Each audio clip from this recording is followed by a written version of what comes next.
High on Mount Olympus, where the clouds curled like soft waves and the air hummed like fresh breeze gently stroking the hills, King of the gods Zeus sat on his shiny throne.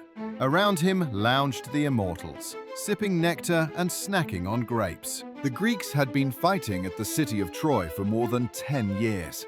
Once the war ended, most of the Greeks left. Everyone who had escaped war and shipwreck had already reached home. Everyone except Odysseus. He longed to see his wife and his country again, but the goddess Calypso kept him in her vast echoing cave, hoping to make him her husband. All the gods felt pity for him. All but one, Poseidon, the god of the seas. He hounded and played with him without end, like a cat with a mouse, refusing to let him return. Yet at that very moment, Poseidon was far away amongst the Ethiopians at the edge of the world. He was enjoying a great feast in his honor, with sheep and cattle offered to him. In the absence of the temperamental Poseidon, the other gods could speak freely in the palace of the Olympian Zeus. Among them was Athena, the clever-eyed daughter of Zeus. She leaned forward, worry plain on her face, and spoke up at last. Her heart was heavy for her friend, poor Odysseus, still struggling far from home. "My dear father, our hero's journey has yet to be completed.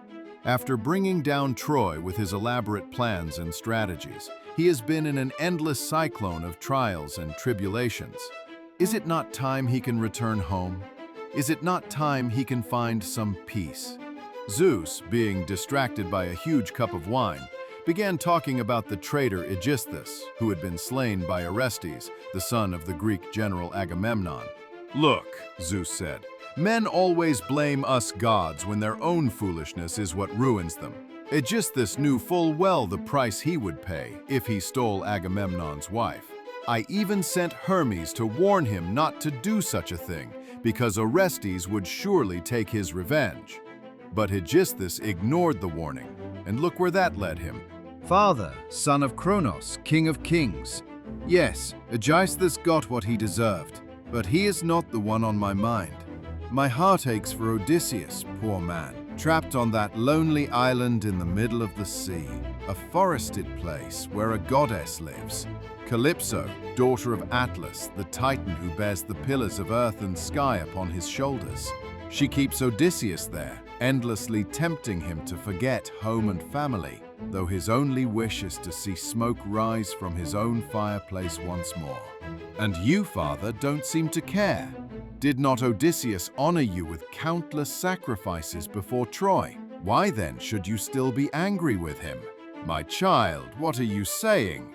How could I ever forget Odysseus? Among mortals, he is second to none in cleverness, and in his offerings to us gods. I would never let anything happen to him." Hermes got a grape stuck in his throat as he coughed. Zeus chugged down the rest of his wine. "You know it is Poseidon who is still upset, because Odysseus blinded his son, Polyphemus the Cyclops, so he is enraged. But don't worry, Poseidon knows how fond we are of Odysseus, so he will not kill him outright," Zeus laughed. "Although he is definitely making his journey home quite a hassle." "Yeah, but my uncle is not here right now, is he?" she replied. True. Okay, my brother has a temper, but he will calm down in the end, for even he cannot resist the will of all of us. Let's figure out how we can help him." Athena leaned forward with a bright smile. "Father, son of Kronos, Lord of Lords, thank you. If it is truly your wish that Odysseus should return, let us begin properly. Send Hermes to Calypso's island. He will tell her, kindly but firmly, that she must let him go home." At that very moment, Hermes, halfway through a bunch of grapes, heard his name and froze. He looked around wide-eyed, only to see Athena staring at him. With the faintest shrug, he popped another grape into his mouth and chewed on, pretending not to notice. "As for me," Athena went on smoothly, "I shall visit Ithaca. I'll speak to Odysseus's son, Telemachus, and guide him to Sparta and to Pylos. There he will learn of his father, and, in the bargain, make a fine name for himself among men. "Sure, go ahead," Zeus replied. She laced upon her feet her golden sandals, with which she could dart across sea and land, took up her great bronze-tipped spear, and from the heights of Olympus she sped down to Ithaca in a flash.